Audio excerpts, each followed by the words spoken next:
ये हमारा basic course है जिसके अंदर हम आपको बेसिक टर्मिनोलॉजी सिखा रहे हैं कि फॉरेक्स ट्रेडिंग होती क्या है। हमारा एक एडवांस कोर्स भी है जिसके अंदर हम आपको प्रॉपर टेक्निक्स बताते हैं, मार्केट समझाते हैं और लाइव आके मैं आपको ट्रेड भी करवाता हूँ। तो वो बेसिकली उसकी प्राइस है 25,000 रुपए। अगर आप वो कोर्स करना चाहते हैं तो आप इस नंबर पे कांटेक्ट करके हमसे सीख सकते हैं। इस नंबर पे आप जब कांटेक्ट करेंगे तो आपको सारी इन्फॉर्मेशन प्रोवाइड की जाएगी, आप उधर पेमेंट करेंगे और आपको नए बैच के अंदर ऐड कर दिया जाएगा और उससे आप अच्छे एक ट्रेडर बन सकते हैं। ये मेरी गारंटी है। ये मेरे पास कुछ डॉलर्स हैं और ये मेरे पास रुपए हैं। अब मैं किसी एक्सचेंजर के पास जाऊंगा और उसको कहूंगा कि यार ये मेरे जो रुपए हैं इनके मुझे डॉलर दे दो, वो मुझे डॉलर दे देगा। मैंने क्या किया, मैंने अपने पीकेआर को एक्सचेंज कर दिया डॉलर के साथ। तो जब ये मैंने एक्सचेंज किया इसको कहते हैं फॉरेक्स ट्रेडिंग। अस्सलाम वालेकुम, वेलकम बैक। तो आज हमारी एक नई सीरीज स्टार्ट होगी है। इसके अंदर मैं आपको सिखाऊंगा कि फॉरेक्स ट्रेडिंग होती क्या है। लास्ट टाइम भी हमने एक बेसिक कोर्स अपलोड किया था यूट्यूब के ऊपर जिसके अंदर हमें जो है एक फीडबैक मिला था कि वो कोर्स थोड़ा सा एडवांस है। तो हमने क्या है कि काम करते हैं, हम इसको बिल्कुल बेसिक से लेके चलते हैं। तो ये एक प्रॉपर कोर्स होगा जिसके अंदर मैं आपको सिखाऊंगा कि फॉरेक्स ट्रेडिंग क्या होती है, बिल्कुल बेसिक लेवल पे। हर एक टर्म बताऊंगा और एक हर टर्म को यूज करने का तरीका बताऊंगा और वो क्यों एग्जिस्ट करती है वो भी बताऊंगा। तो स्टार्ट करते हैं फॉरेक्स ट्रेडिंग से। जैसे कि आपको पता चल गया कि फॉरेक्स ट्रेडिंग क्या होती है। अब मैं आपको एक स्टोरी सुनाता हूँ। मैं गया था बाकू। जब मैं बाकू गया तो मेरे पास डॉलर्स थे, तो मैंने यहाँ से क्या किया था, डॉलर्स खरीद लिए थे क्योंकि वहाँ की जो करेंसी थी मनत वो मुझे यहाँ से मिल ही नहीं थी। तो मैंने डॉलर खरीद लिए। तो मैं जब वहाँ गया तो वहाँ पे मनत चलते, तो ऑब्वियसली वहाँ पे काफी ऐसी शॉप थी जहाँ पे डॉलर भी चल जाता था लेकिन वो एक्सचेंज रेट हमें कम मिलता था। तो मैंने कहा चलो मनत ले लेते हैं। तो अजरबैजान की जो करेंसी है वो मनत है। मैंने क्या किया, डॉलर दिए मनत ले लिए। तो मैंने जब डॉलर दिए और मनत लिए तो मैंने करेंसी को एक्सचेंज किया और जब मैंने करेंसी को एक्सचेंज किया तो उसी को फॉरेक्स ट्रेडिंग कहा जाता है। ये इतना ज्यादा कॉम्प्लिकेटेड टॉपिक बनाया जाता है कि फॉरेक्स ट्रेडिंग पता नहीं क्या है, कैसे होती है, कुछ भी नहीं, बड़ा सिंपल। आपके खानदान में कोई ना कोई तो उम्रे पे गया होगा, ये तो कंफर्म बात है। तो जब भी वो उम्रे पे गया होगा या जाएगा आगे भी, तो आपने एक चीज नोट करनी है कि अपने साथ रियाल लाजमी लेके जाते हैं। रियाल क्यों लेके जाते हैं कि पाकिस्तान के अंदर जैसे रुपया चलता है ऐसे ही सऊदीया के अंदर रियाल चलता है। तो रियाल वहां की करेंसी है। तो रियाल जब वहां की करेंसी है तो वहां पे अगर हमने कुछ भी खरीदना होगा, टैक्सी में कहीं जाना होगा, कोई खाने के लिए कोई चीज लेनी है, कुछ भी करना है, तो हमें वहां पे रियाल देने पड़ेंगे। वहां पे पीकेआर नहीं चलता। तो हमने क्या करना है, यहीं से किसी एक्सचेंजर के पास जाता है। कोई भी एक्सचेंजर यहाँ पे होते हैं बहुत सारे, किसी भी एक्सचेंजर के पास हम जाएंगे। जाने के बाद हम क्या करेंगे, उसको पीकेआर देंगे। देखिए रियाल का वो रेट देगा लाइक 75, 80, 72 जो भी रेट सब है, ठीक है। आपको एग्जांपल के तौर पे 10 लाख के चाहिए तो वो रेट के साथ एक्सचेंज करेगा और आप जितने भी रियाल बनते होंगे वो दे देगा। इसको कहते हैं फॉरेक्स ट्रेडिंग, बड़ा सिंपल, ठीक है। अब ये जो ऑनलाइन ट्रेडिंग है ना, इसकी जो ऑनलाइन समझने की एक इमेज बनी हुई है वो थोड़ी सी इस तरह से बनाई गई है, बहुत कोई बड़ा काम है, इसके अंदर बहुत ज्यादा कोई चीजें चाहिए होती है, मतलब ये सारी एक मिथ्स हैं। तो इस कोर्स के अंदर मैं प्रॉपर एक बिगिनर को गाइड करूंगा कि कैसे वो इस फील्ड के अंदर आ सकता है और उसको क्या क्या चीजें चाहिए होंगी। हर एक चीज को डिस्कस करेंगे कि आपके पास क्या चीजें होनी चाहिए, आपके पास कौन सा स्किल होना चाहिए और आपके पास कौन कौन से स्किल हो तो आप अच्छे ट्रेडर बन सकते हैं। और इस बिजनेस के अंदर अगर आप आ रहे हैं और आपका मकसद है पैसे बनाना, तो मैं आपको सिखाऊंगा कि क्या रियलिस्टिक अप्रोच होनी चाहिए, कैसे आप आगे चल के इस फील्ड के अंदर सरवाइव कर सकते हैं, पैसे कमा सकते हैं। सारी की सारी चीजें इस कोर्स के अंदर मैं आपको गाइड करूंगा। सबसे पहले हम अब डिफरेंट टर्म्स को छोड़ के थोड़ी सी फॉरेक्स ट्रेडिंग की बात करते हैं। फॉरेक्स ट्रेडिंग है क्या? देखिए फॉरेक्स ट्रेडिंग की हम थोड़ी सी हिस्ट्री के ऊपर बात करते हैं। जो फॉरेक्स ट्रेडिंग है ना, बेसिकली करेंसी के एक्सचेंज है।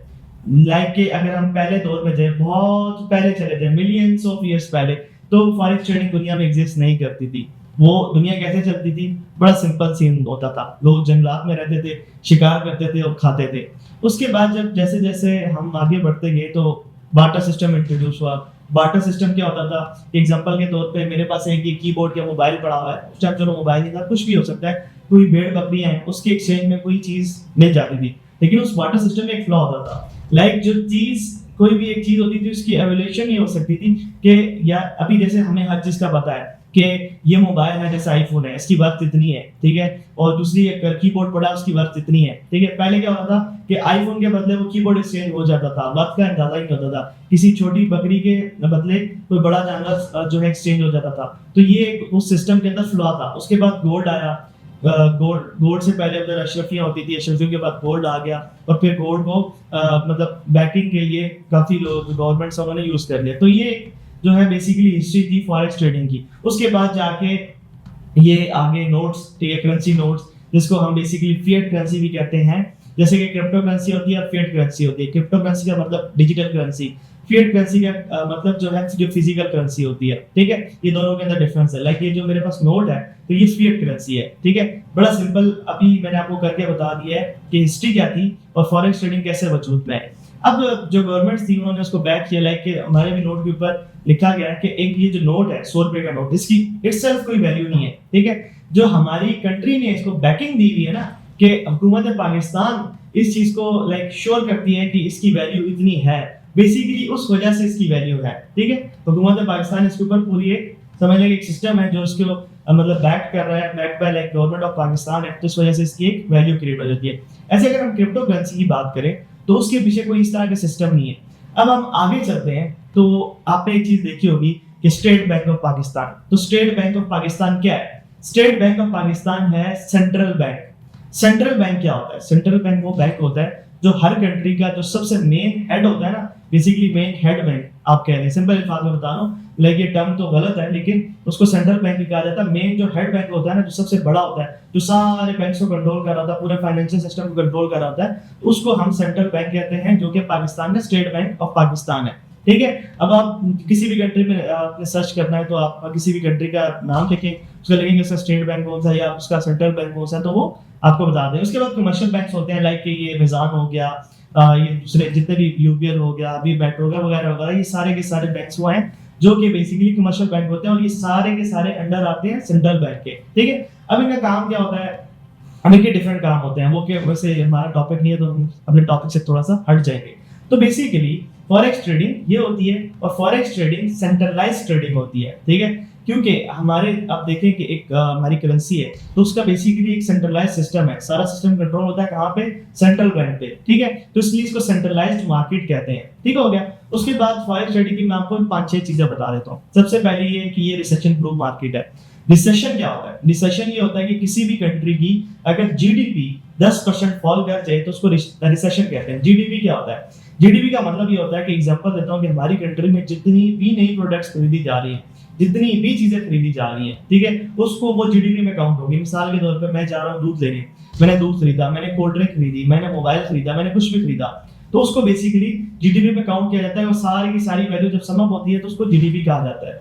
अब एग्जांपल देता हूँ। अच्छा, इसमें एक और चीज भी आपने याद रखनी है कि कोई भी पुरानी चीज होती है लाइक वो रीसेल होती है, उसको काउंटिंग किया जाता है जीडीपी के अंदर। मिसाल के तौर पे मैं जाता हूँ टोयोटा सेंटर, मैंने जाके गाड़ी खरीद ली, वो जीडीपी के अंदर काउंट होगी, लेकिन अगर मैं उसको आगे किसी को भी सेल कर रहा हूँ तो वो जीडीपी के अंदर काउंट नहीं होनी। तो ये सिंपल फंडा है जीडीपी का। तो जब भी वो 10% फॉल करता है तो उसको हम कहते हैं कि रिसेशन आ गया, लाइक परचेजिंग पावर कम हो गई है, तो ये सारी टर्म्स होती हैं। तो ये मार्केट रिसेशन प्रूफ है। लाइक आप स्टॉक मार्केट के अंदर ट्रेडिंग करते हैं, स्टॉक मार्केट के अंदर आप कैसे ट्रेडिंग या इन्वेस्टमेंट करते हैं, अब ट्रेडिंग और इन्वेस्टमेंट को भी हम इधर डिफाइन करेंगे, स्टेप बाय स्टेप चलते रहेंगे। स्टॉक मार्केट के एग्जांपल के तौर पे मैंने एप्पल का स्टॉक खरीद लिया, मैंने कोई भी स्टॉक खरीद लिया, ठीक है, मैंने कोई भी अकाउंट क्रिएट कर मैंने खरीद लिया। खरीदने के बाद क्या हुआ कि जब रिसेशन आया तो स्टॉक मार्केट नीचे गिरेगी। अब वो मार्केट रिसेशन प्रूफ नहीं है, मेरा उधर लॉस होना ही होना है, लेकिन फॉरेक्स के अंदर एक फायदा है। इसके अंदर फायदा ये है कि हम किसी करेंसी को बाय कर रहे होते हैं, किसी को सेल कर रहे होते हैं, इस वजह से ये रिसेशन प्रूफ जो है वो मार्केट है। वो कैसे मैं बताता हूँ। एग्जांपल के तौर पे फॉरेक्स मार्केट के अंदर ट्रेडिंग कैसे होती है? फॉरेक्स मार्केट के अंदर हमेशा दो चीजें होती हैं, लाइक दो करेंसीज होती है, कभी भी एक करेंसी पे आप ट्रेडिंग कर सकते हैं, ठीक है, क्योंकि एक्सचेंज ऑफ मनी है ना, तो दो करेंसी होंगी, लाइक पाउंड यूएसडी है, ठीक है, जीबीपी ग्रेट ब्रिटिश पाउंड जो कि यूके की करेंसी है, आप यूएसडी मतलब यूएस का डॉलर, ठीक है, आप इन दोनों को ट्रेड कर रहे होते हैं। एग्जांपल के तौर पे रिसेशन आ गया, ठीक है, अब दोनों करेंसीज एग्जांपल के तौर पे उनमें से एक तो उठेगी ना, या दोनों अगर गिर रही हैं तो उनमें से एक जो कम स्ट्रांग होगी और एक जो है बहुत ज्यादा वीक होगी, तो फिर भी हम पैसे कमा सकते हैं। वो कैसे मैं बताता हूँ। एग्जांपल के तौर पे अब मार्केट क्रैश कर रही है, डॉलर गिर रहा है, पाउंड थोड़ा सा कम गिर रहा है, ठीक है, अब ये आंसर मैं देख के पाउंड को डॉलर के एवज बाय करके मैं पैसे बना सकता हूँ, ठीक है, इसीलिए ये रिसेशन प्रूफ है। लाइक कोई ना कोई मार्केट के अंदर जो है बेसिकली आपके पास अपॉर्चुनिटी होती है, लाइक स्टॉक मार्केट का आप इन्वेस्टमेंट करते हैं, उधर सिर्फ बाय का ऑप्शन होता है, यहाँ पे सेल का भी ऑप्शन होता है। अब हम सबसे पहले समझते हैं कि जो सेल का ऑप्शन होता है वो कैसे होता है, फिर हम एक ट्रेडर और एक इन्वेस्टर को भी समझेंगे कि वो क्या होता है, फिर हम आगे इस कोर्स को कंटिन्यू करेंगे, बेसिक सारी टर्मिनोलॉजीज को भी कवर करेंगे। बिल्कुल आपने आराम सुकून से बैठ जाना है और एक चीज आपने कर देनी है, चैनल को लाजमी सब्सक्राइब करना है, लाइक करना है और आगे शेयर भी लाजमी कर देना है, क्योंकि हम आपको भी एफर्ट कर रहे हैं।